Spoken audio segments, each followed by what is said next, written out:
Shwa bangin sedang ya ke kubor, ni kerpa di pigi nongpek, ban subscribe ya ke ni ke channel, ban klik ya notification bell, bapen yo kloy ki kubor na ke jylla.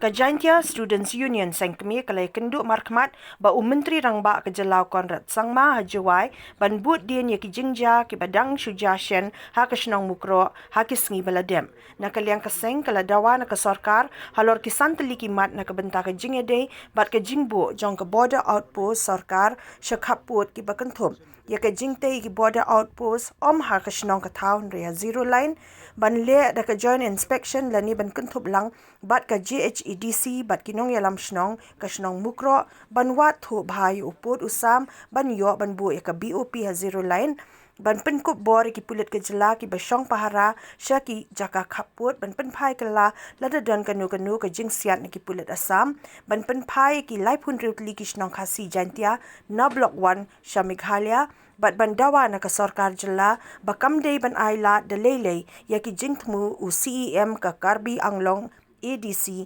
namar kani kanwan rai ke jingi snam bat ke jing sngo ya pher hapdeng ki jait ben riu new trap bat ki Karbi Nakaliang Myntri Rangbah ke jylla Meghalaya ula Kular ban le ke joint inspection bat ithu ya uput usam ke shnong Mukroh bat ban Ailad ban Shna ya ustachu Jong Pulit forest guard ha ke te ke shnong yo iakynduh yo chief minister hapo Jowai bat nglabu ya ke diban santli ta kolong ba kai belajar hapo shnong Mukroh kaban kong kolong ban set up kita gi BOP hapo gi zero line bat ke baar kolong ban le ke joint inspection bagi JCDC bagi kita gi shnong jong Mukroh ni nong ilam shnong hapo Mukroh ban lap ban sem ya ketika jaka ba pura ban bu ya ketika BOP ha gi zero line ban bu da ketika permanent BOP kita gi nong kun jaka gi nong tu jaka kita ni po asam po ke jylla Meghalaya but kebasang la menong ba nang bu ke ju jingdawa nang kuat ke por sengi belong ba yang live di shnong Khasi Jaintia apo block 1 dai ban penpai no but ban repeal ya ketika notification sijak nice person way jong governor of Assam ban penpai no ketika jaka Khasi Jaintia po ke jylla Meghalaya but ke ba khadu liang sengi ni penpa sai kedar ka sorkar jylla baga de ban ai ke full protection ke jingiadei ke ba ke belong immediate protection kita ki produk personal ki besar po block 1 ten liang seng la keren mene bot uling UCM ula kular ru bar ke jing kular kolong baga benengkong ke jingdawa jungi ke BOP du matang i baga sorkar kala sim sisa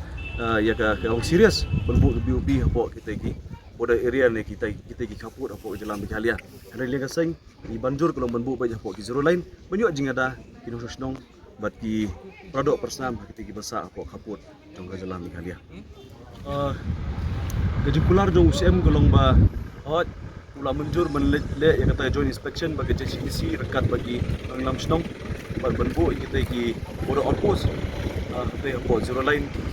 borok ki kaput jong jylla Meghalaya kentam ya kata ki shnong Mukroh bat skawai neling sengi di persajur ke jingkeren jong UCM jong ka Karbi Anglong Autonomous Council kalau ke jing illegal settlers ini kita kinong shnong bian hapo ketika jaka block 1 ini kita jaka kaput but hot ni sutu kadang ke jing temu ban bu stasiun jong tayu forest guard jong Assam bat njuru ban Shna ita ki school kum ka jing kemau yu tayu sa kemau yu tayu forest guard ni leng seng ni persajur ikani bat leng UCM ru ulong ba sorkar ru ke persajur bat ni kerpat yaki perlok Karbi ibang tay ke jaka block 1 na Karbi Anglong basobha ni khmat wat include ke jai beriu wat keren songset namar ba kami kapor ngabi per jai beriu bar ila mendong menggak mana repeat notice yakni Karbi basong masa apa ke jylla ke jungi